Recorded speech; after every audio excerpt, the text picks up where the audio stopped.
Olá, sejam todas e todos muito bem-vindos mais uma vez a uma live do Professor Polímeros. E aí, meu amigo, como que você está? Nossa, Grande foi mestre. difícil, hein? Bom, eu estou aqui com o professor, né, Vitor Bittencourt, e hoje nós vamos falar como montar o seu negócio, né? Hoje nós temos essa honra, o professor Vitor é um pesquisador, é um acadêmico com uma trajetória muito multidisciplinar, é doutor em administração de empresa e pesquisador e pós-doutorando em computação forense, né, na Universidade Federal da ABC. Bom, ele atua na FATEC, né, ensinando disciplinas ligadas ao tema que a gente vai conversar hoje, que é o quê? Tecnologias aplicadas à inovação e gestão de negócio. Também é administrador do SECS, do Centro de Engenharia e Sociais Aplicados da UFLC, e contribui com projetos acadêmicos e administrativos, que é uma instituição extremamente reconhecida e interdisciplinar. Bom, e hoje você não me escapa aqui porque eu quero saber o seguinte: como montar o meu negócio? Bom, primeira coisa, entender com clareza o que é essa inovação, como nasce uma startup, o que é preciso, né, para transformar uma ideia em um produto viável. Na verdade, eu quero de você o passo a passo real de como montar um negócio. Bom, eu vou começar a te dizer o seguinte: hoje nós vamos falar um pouquinho de inovação. Eu queria saber o seguinte: o que é e o que não é inovação? Muito bem, professor. Uma satisfação enorme de estar aqui participando desse canal tão famoso que é o Professor Polímeros, né? A gente tem honra, orgulho e satisfação de participar mais uma vez e sempre que precisar pode contar conosco. Com relação à inovação, professor, nós temos vários conceitos, conceitos acadêmicos, né? Formais, mas a inovação, normalmente, é quando a gente consegue, usando palavras mais simples, né, a gente consegue desenvolver algo diferente daquilo que vinha sendo feito, utilizando alguma tecnologia, alguma ferramenta.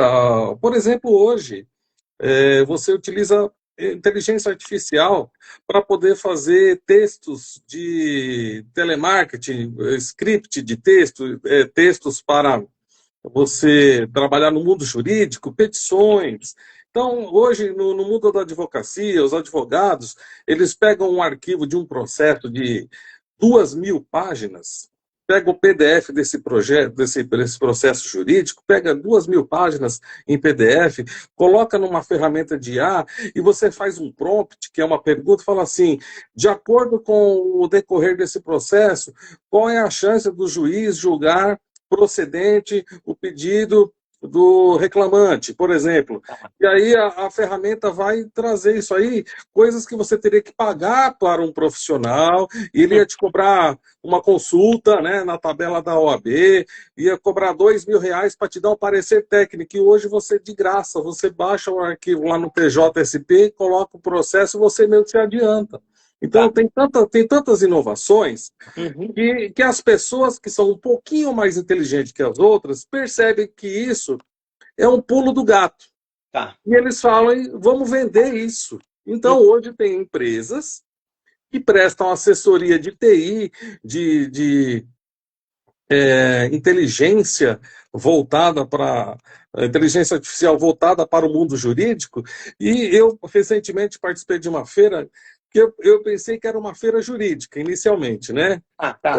Chamada Fenalau. Quando eu cheguei lá na Fenalau, Hum. 95% dos estandes eram empresas de TI, software house, só vendendo soluções de IA para escritórios jurídicos.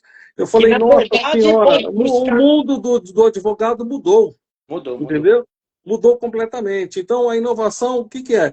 Você acompanhar as tendências, as tecnologias, saber se utilizar dessas ferramentas para você criar algo novo e vender. Né? Você resolve o problema de alguém. Então, o empreender é nada mais do que você ver um sofrimento, uma dor, uma lacuna que alguém não resolve, e você vai lá e fala, eu resolver esse problema para você, Sim. entendeu? E automaticamente você gera um novo negócio. E Isso que eu nesse aprendi. caso, quando eu tento identificar uma inovação, eu publico ou patentio? Então, no mundo acadêmico Ah, existem paradigmas, né?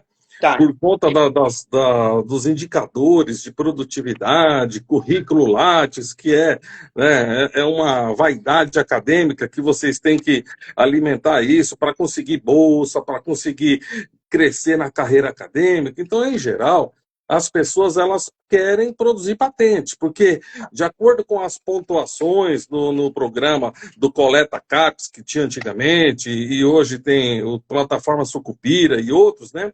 A patente ela é algo, registro de software, registro de marca, na área de propriedade intelectual, são indicadores que valem bastante pontuação para efeito do perfil do currículo do pesquisador.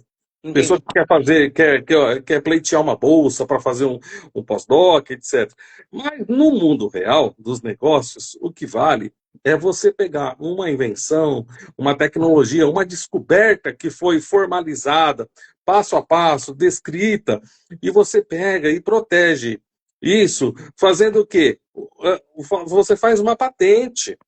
Você faz um pedido de patente junto ao cartório brasileiro chamado INPI, né? Tá. Que é o Instituto Nacional da Propriedade Industrial, e ele vai te proteger como se fosse uma autoria de um paper, só que com a diferença que isso aí vai te dar como se fosse uma espécie de uma escritura, de uma propriedade de uma invenção, que Hum, você poderá fazer o licenciamento dessa ideia. E esse licenciamento vai te produzir uma contrapartida chamada de royalties, que é uma participação na venda daquela solução. Então, entendi. vale muito mais a pena comercialmente, financeiramente, você desenvolver uma tecnologia, desenvolver um, um, um dispositivo, algo, e que você vai licenciar para alguém produzir isso, e você não precisa ter a fábrica, você só precisa criar, Entendi. desenvolver, né? Como temos nossos colegas aí, diversos professores que já fazem isso. Agora, eu tenho uma dúvida. Por exemplo, quando a gente tem, qual a diferença entre eu descobrir algo no laboratório ou o fato de eu inovar? A inovação, ela Ah, não é a descoberta. A descoberta é a invenção. Ah, tá, inventei, tá certo? A tá. inovação é quando você coloca a invenção no mercado e está ganhando dinheiro com ela. Você está tendo um retorno econômico em cima da sua ideia que foi descrita, foi protegida, foi licenciada. Você tem um contrato com uma empresa que está desenvolvendo aquilo e colocou no mercado. Então, a inovação ela só ocorre a partir do momento que a invenção, devidamente protegida, documentada e licenciada, te traz retorno econômico. Aí sim, considera-se uma inovação. Tá. Agora, então vamos pensar o seguinte, né? Se a gente for discutir essa questão de transformar a descoberta em produto, né? Estruturando, por exemplo, um plano de negócio, entendendo um pouquinho o mercado, eu queria saber uma coisa. Para materializar essa descoberta, quer dizer, após a descoberta no laboratório, o que que eu preciso? O que que precisa acontecer para que essa ideia se transforme em um produto ou em serviço real, ou na verdade, como você está me dizendo aí, eu faço uma inovação. O que a gente percebe é que existe um, um, um vácuo entre o laboratório de uma universidade Tá, e o mercado. Então, tá, precisa ter uma conexão entre os pesquisadores, os laboratórios e a indústria, e o mercado. Tem que ter essa tá. conversa, essa parceria, né? Então, eu acredito que estimular que os pesquisadores eles não tenham receio de conversarem com empresas potencialmente interessadas naquelas pesquisas que estão sendo feitas no laboratório, para que Hum, aquilo não seja só um trabalho para se formar, para pegar a titulação, mas aquilo fica na gaveta. Não, você tem que desenvolver alguma coisa assim, que seja uma pesquisa interessante, dentro da linha de pesquisa do programa, do curso, do professor, mas que converse com o mercado. Então, ah, o estudante de mestrado, de doutorado, se ele quiser ter um diferencial, é que ele busque entender no mercado quem é que poderia ser interessado naquela pesquisa que ele está desenvolvendo. E começa a pesquisar, faz um contato, uma ligação. vai lá, fala assim, olha, eu sou estudante do curso de Nanociências e Materiais Avançados, e lá no nosso laboratório a gente gosta de trabalhar com quitosana, e etc e tal, né? Ah, Não é verdade? é. E as potencialidades do nióbio, potencialidade do, sei lá, do pozinho da grafite lá, como que chama? Que está na moda agora? Do É, grafeno. do grafeno. É. Então tem um monte de coisa aí, misturar grafeno com não sei o quê. O que será que a gente consegue fazer um filme plástico aí para embalar as frutas lá no Mercadão Municipal? E eu gostaria tanto de desenvolver algo mais. Daí a indústria vai falar, pô, mas vocês estão fazendo isso? Poxa vida, hein? E o pior é que a gente tinha interesse mesmo em desenvolver isso, nem imaginava que existia uma universidade com pessoas pesquisando isso. Que legal! A gente pode trabalhar junto nisso. E aí surge uma parceria. Então é importante trazer a empresa para dentro da universidade, mostrar o que vocês estão fazendo, porque tem tantas pesquisas, tantas coisas interessantes dentro de uma universidade que as indústrias nem imaginam. Uhum. E se soubessem que aquilo está acontecendo, poderiam surgir convites, inputs, parcerias, interesse das próprias empresas em investir para aquilo acontecer. Então, Agora essa me ajuda conexão com o numa mercado coisa. é fundamental. Mas agora me ajuda numa coisa. Por exemplo, quando eu sei, então você falou para mim que a descoberta, depois você fazer inovação significa uma outra coisa, eu levar, começar a ter, ganhar dinheiro, na verdade, comercializar esse tipo de coisa. Mas para ter tudo essa viabilidade, eu tenho que ter um plano de negócios, não tem? Sim, existem algumas ferramentas Ah, normalmente utilizadas ah, na gestação de um projeto de negócio, né, que é, por exemplo, o Canvas, mas não sim, significa que você faz aqueles 9 quadrantes do Canvas, que aquilo perfeito. ali está escrito na pedra, é imutável. Não, aquilo ali é um guia, é um norte. Quais Tá, são, né? Qual é a proposta de valor do seu negócio? Quem são os clientes? Né?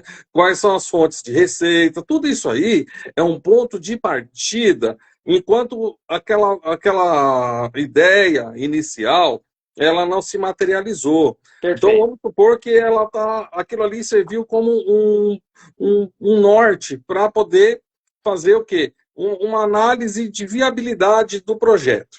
Tá E bom. aí, ao desenvolver o projeto, você viu, oh, mas isso aqui não vai ter interessado, porque o mais importante de uma empresa é você identificar quem é o seu cliente, o que Tá, ele quer e quanto ele paga por aquilo.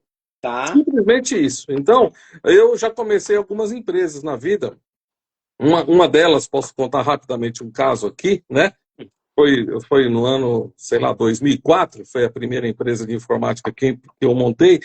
Eu montei essa empresa porque eu conheci uma pessoa que era um amigo e ele estava com dificuldades na manutenção dos computadores da empresa. E Tá. ele falava, poxa, computador é tão caro. E em 2004, não, em 94, perdão, 94, Ah, essa pessoa com computadores e tal, e eu, sim, eu ouvi a dor dele. Ele tinha dificuldade com a manutenção dos equipamentos. E eu falei assim, então eu vou pegar para arrumar seu computador. Um computador, 2 computadores. Comecei a levar o computador dele na minha casa, na mesa da cozinha da minha mãe. Ficou doida comigo. Eu desmontando lá gabinete, CPU, placa-mãe, é, 1994. Até que rapidamente minha mãe me convidou a buscar um espaço apropriado para fazer aquilo, é, né? E tá. aí eu vim aqui em Santo André, na rua Senador Flacker, aqui, onde eu montei a empresa. Eu montei a empresa, aí começou a aumentar o serviço, e eu comecei a ser um técnico de informática, fazer manutenção de computadores, porque eu resolvi o problema daquela pessoa. Tá. Só que isso foi se aperfeiçoando, eu fui ouvindo e fui resolvendo o problema de outras pessoas. Entendi.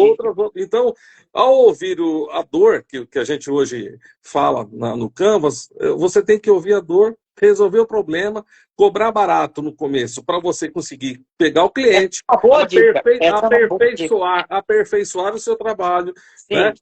Fazer o cliente recomprar de você a recorrência, e Hum, aí você se aperfeiçoa e você vira uma referência naquilo. sim. Então, é assim que eu comecei o negócio. Aí depois que eu fui estruturar a empresa tal, mas eu já tinha o que eu já estava fazendo, né? Entendi. Então, aí nos laboratórios, por exemplo, né?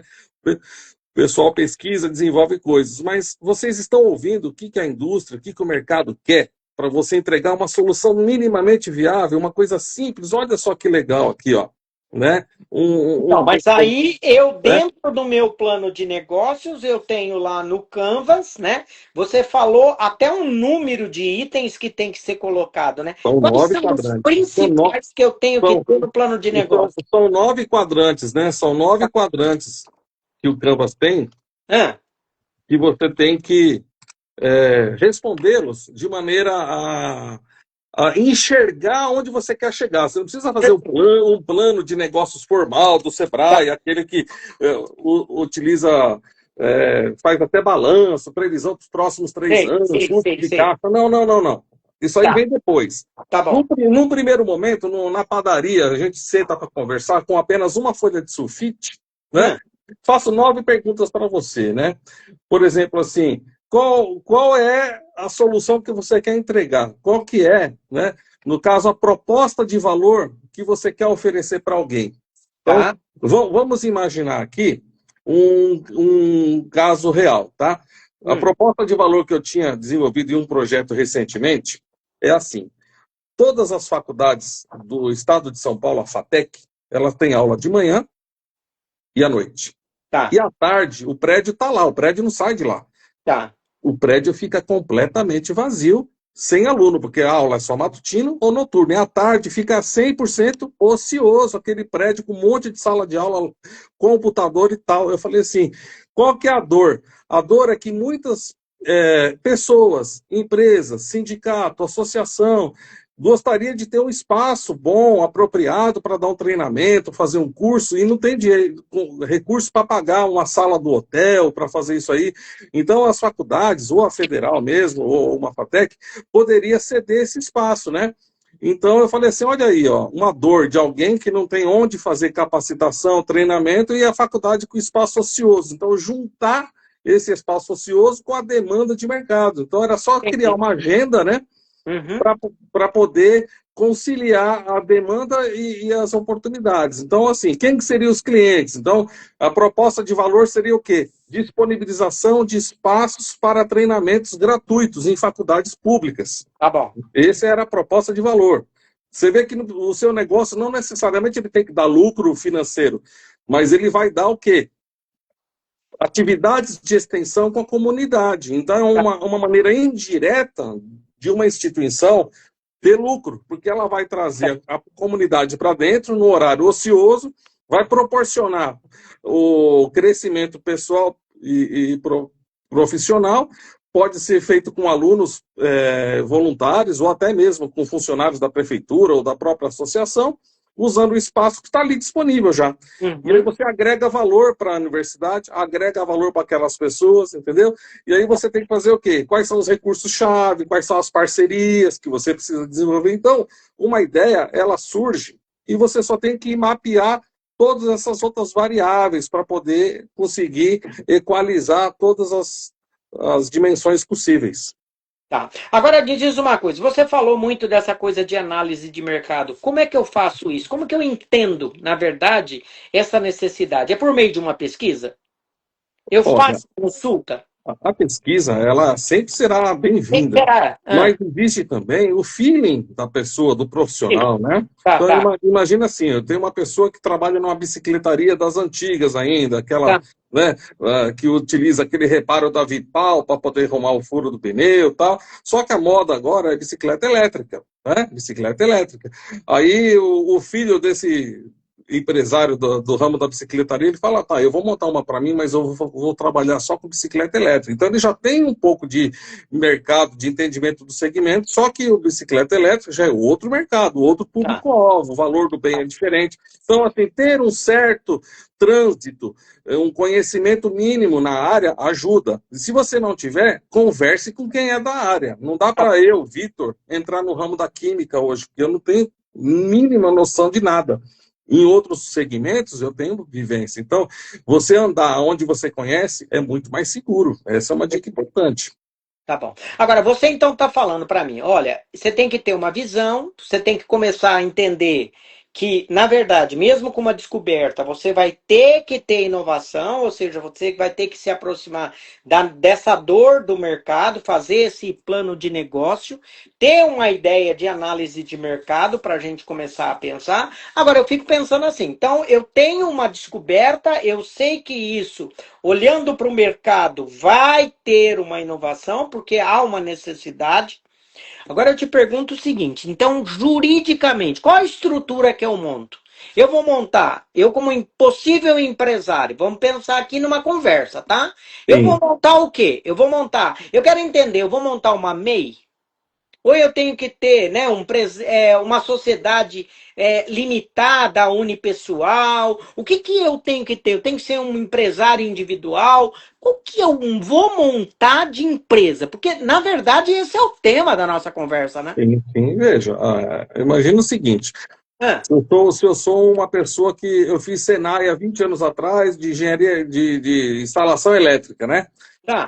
Aí hoje, de acordo com o que a gente está vendo no mercado, existe uma dor que você sabe, lá no seu prédio tem, na sua casa, na minha casa, todo lugar tem a mesma dor, que é estrutura para fazer instalação de carregador elétrico para veículos elétricos Sim, sim, sim. dentro do prédio, entendeu? Tá, tá. Essa é uma dor real. Pouquíssimas empresas no mercado estão habilitadas e Uhum. capacitadas, e é um mercado gigantesco quem quiser Perfeito. trabalhar com isso, né?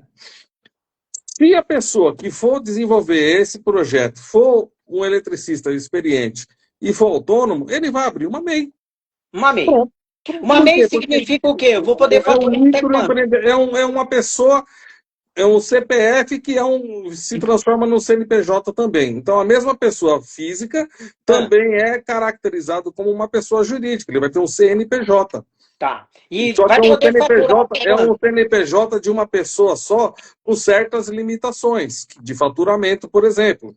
Tá. Só que se você já sabe, né, que o MEI ele tem certas restrições de acordo com a atividade, por exemplo, não posso, eu como advogado ou engenheiro, abrir uma MEI, porque são profissões regulamentadas. Aí Tá. eu já teria que abrir uma empresa, uma limitada SLU, que é uma sociedade limitada unipessoal, ainda assim de uma pessoa.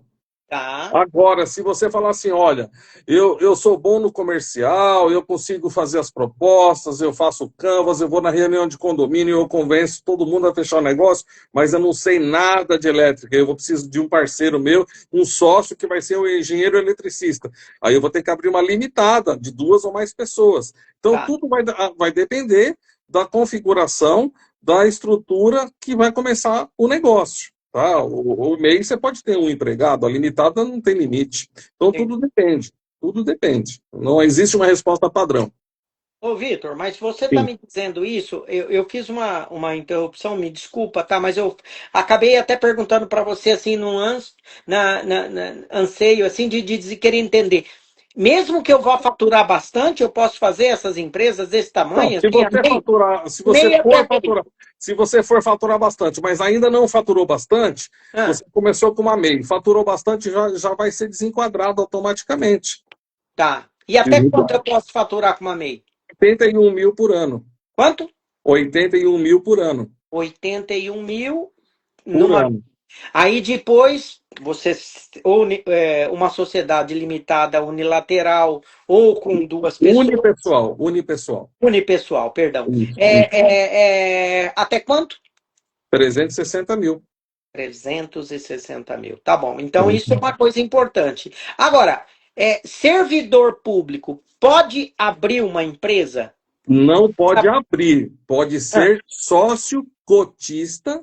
Vamos ah, supor, eu posso ser sócio cotista, mas não posso fazer parte da administração da empresa. Eu só, por exemplo, eu pego 100 mil reais, ah, coloco lá numa empresa de um aluno, né, que está fazendo um projeto, e eu falo, eu vou ter 50% da empresa porque eu estou pondo capital para você montar o negócio, fazer acontecer, mas a empresa é 100% gerenciada pelo sócio, pelo aluno, ele que será nomeado no contrato social sócio-administrador, ele que vai movimentar a conta, ele que vai atender a ligação do telefone. Se em algum momento da empresa, né, o servidor público federal atender o telefone, começar a fazer cotação, etc. e tal, ele está fazendo parte da administração do negócio, ele está irregular. Ele está irregular, não pode, zero, ele só pode ser cotista, entendeu? E receber parte dos dividendos.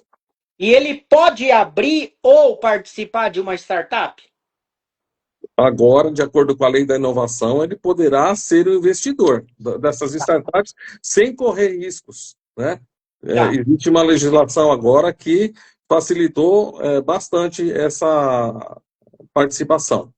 Tá, e uma coisa só que eu queria saber. Então, quando você pensa nessa questão do servidor público federal, então, na verdade, não, ele pode investir, ele pode ser, entre aspas, sócio, é isso? Sim, exatamente. Aí tem detalhes mais específicos. Na administração da universidade. Ele nunca poderá participar ativamente da administração. Apenas mas ele pode ser majoritário? Pode. Com cotas, né? Posso ser dono de 90% e os demais 10%. Mas quem administra é os 10%. Sim, tudo vai depender do potencial de investimento de cada participante. Agora, quando se fala dessa questão, então agora eu já entendi que o que é inovação, a questão da descoberta, e isso é extremamente importante o que a gente está conversando aqui, o que você falaria? Eu acho que isso é importante, quer dizer, como estimular a criação de empresa? Como você faria, e acho que você vem trabalhando isso na FATEC, nas disciplinas que você ministra, como que você estimula esse processo criativo, ou essa coragem, esse empreendedorismo que a gente fala, né, dos jovens estudantes? Professor Derval, na nossa época, a gente andava com a carteira profissional no bolso, ia nas agências de emprego, preenchia a ficha de manhã e vinha para casa. À tarde, aquele telefone pesado tocava e falava, tem uma entrevista para você. Então, nós vivemos em outro momento que existia uma demanda muito grande de mão de obra qualificada, porque quando eu fui fazer faculdade na década de 90, eram pouquíssimas faculdades que existiam no ABC, ou você ia estudar na FEI ou na Mauá, ou ia para São Paulo. Então, o mundo era diferente. O mercado de trabalho no grande ABC era muito mais pujante, muito mais indústrias, e com o tempo, as indústrias foram saindo daqui, foi pulverizando o número de cursos superiores, virou uma coisa assim, commodity. Ter uma faculdade hoje em dia é normal, é igual ter um relógio, é igual ter um celular, não diferencia ninguém de nada, né? Então, hoje, é triste ver que a média salarial de um recém-formado é 3 mil, 4 mil reais, se der sorte, né? Isso se conseguir um emprego CLT que pague esse valor para um recém-formado de uma faculdade. E, vamos assim dizer, é muito baixo, é menos do que o salário de uma bolsa de pós-graduação. Então, por conta dessa mudança no cenário, eu falo para os alunos, olha, você pode escolher enriquecer o seu patrão, ou você pode gerar valor para você. Se você tem uma visão de que o mercado ele tem uma possibilidade de ganho infinita, então você pode entrar no mercado e você vai ganhar aquilo que você trabalhar. Agora, quando você é empregado, você trabalha muito, trabalha médio, trabalha pouco, o seu salário no final do mês vai ser a mesma coisa. Isso se você permanecer na empresa. Então, se a pessoa ela tem anseio, se ela tem desejos, sonhos para se realizar, que não serão concretizados apenas com salário de 3 mil reais por mês, eu incentivo fortemente que a pessoa imagine, né, a possibilidade de empreender em algo que ela tenha prazer, que ela goste, né? Não adianta eu chegar para o Derval e falar, Derval, vamos abrir uma bicicletaria? Não é meu ramo, mas se você falar para mim, Vitor, o que você abriria hoje?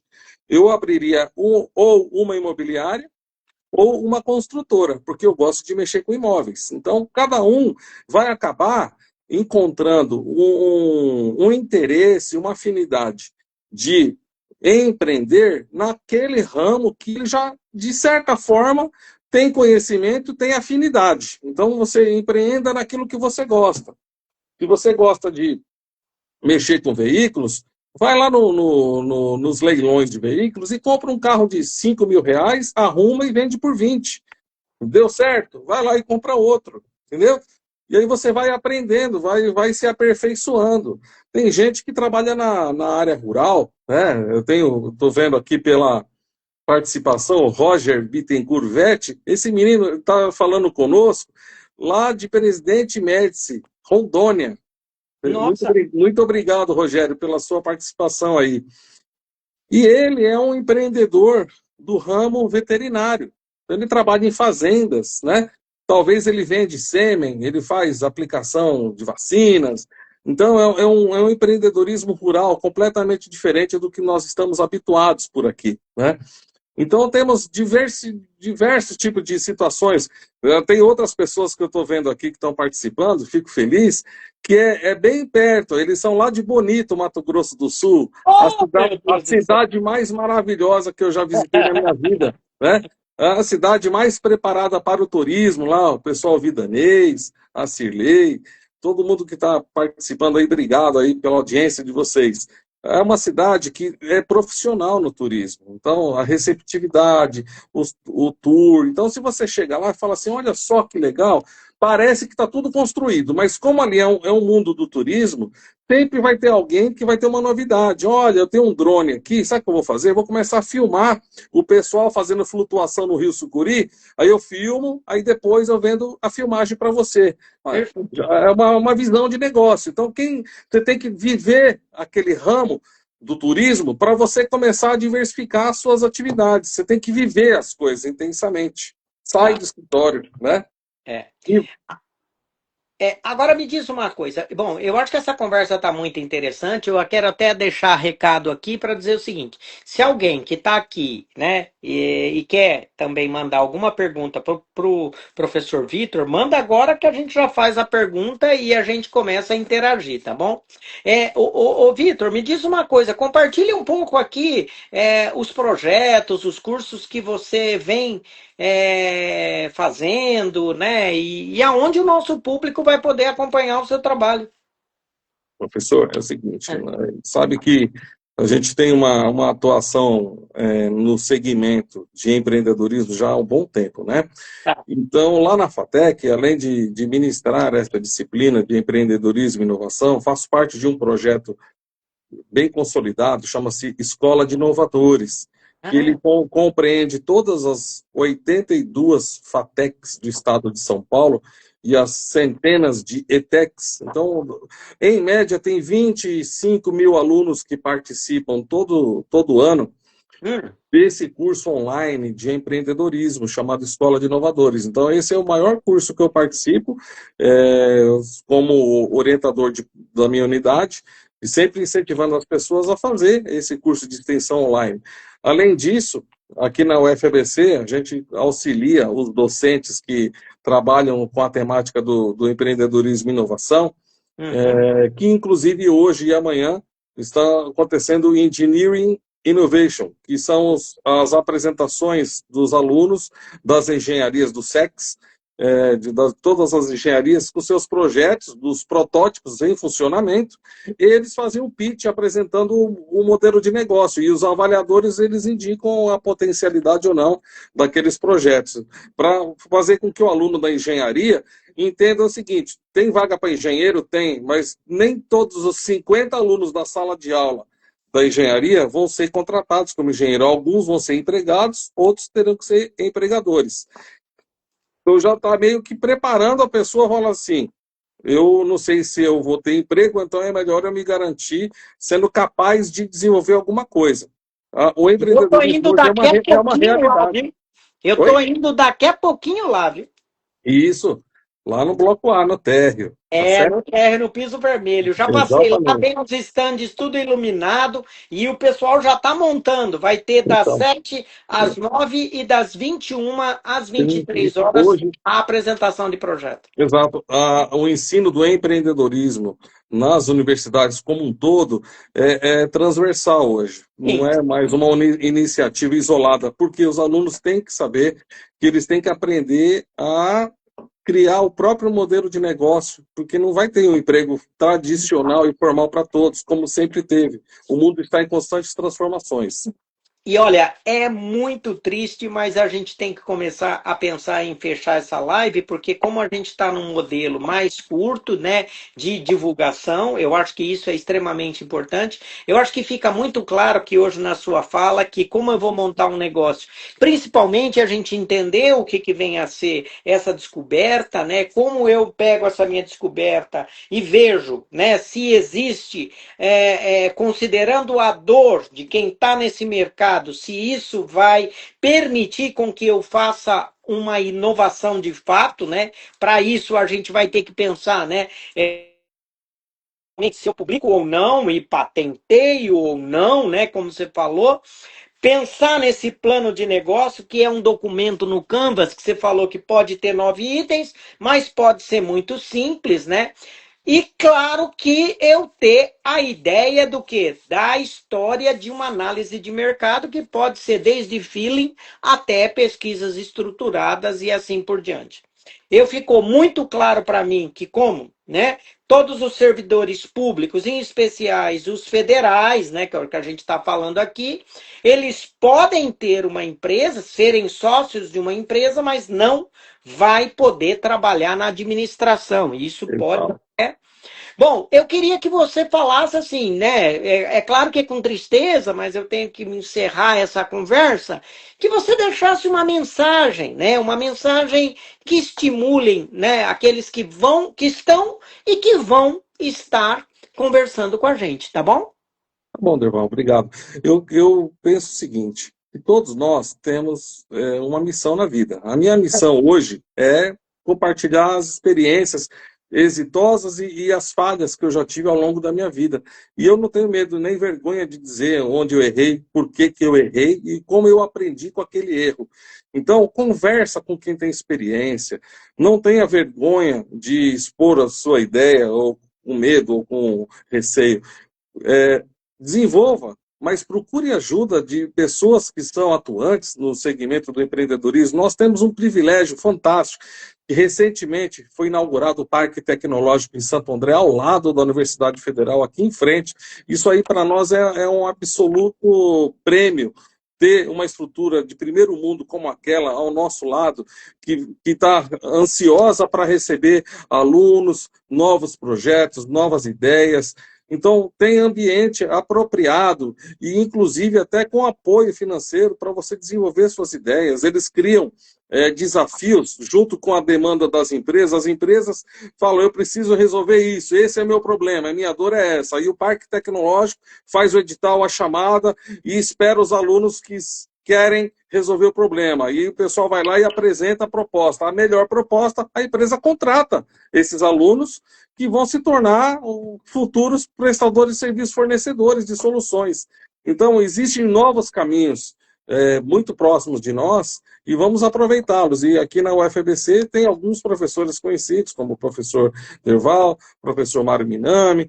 Eu também me coloco à disposição para a gente sempre estar ajudando quem tem interesse em desenvolver algum projeto. Fico grato aí pela oportunidade de participar mais uma vez da sua live, tá bom? Muito obrigado.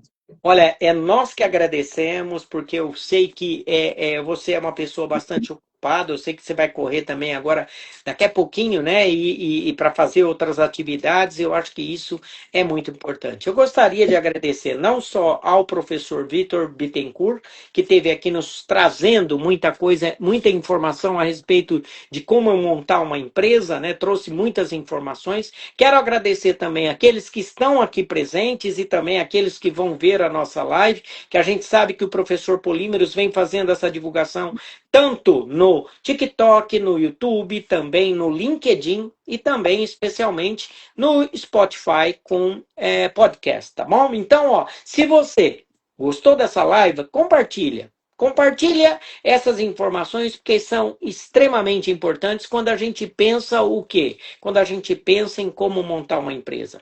Muito obrigado e um grande abraço a todas e a todos. Tamo junto, professor Polímeros. Valeu, Valeu. Vitor. Um abraço e obrigado, hein? Até a próxima. Valeu. Um Até a abraço. próxima. Valeu. Até mais. Até mais.